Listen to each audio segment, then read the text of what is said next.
El Rumi pura-pura jomblo, Maya Estianty bongkar status adik Al-Ghazali.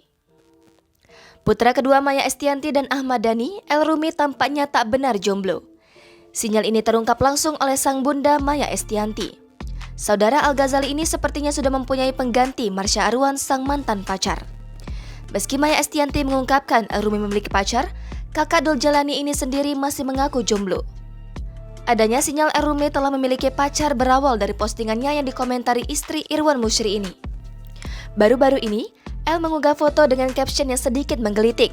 Itu karena ia mendapatkan bunga yang dilempar saat acara pernikahan.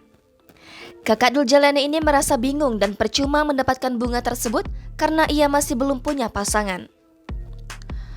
Postingan itu tentunya menarik perhatian warganet dan mereka ramai-ramai meninggalkan komentar.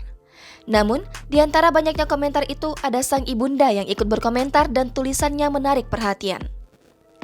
Maya menyebut bahwa sang putra telah memiliki sosok wanita yang akan jadi pasangannya.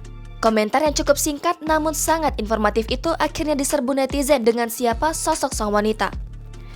Tak ketinggalan, mereka juga mendoakan El agar mendapatkan jodoh yang terbaik. Jangan lupa subscribe, share, komen, dan like ya!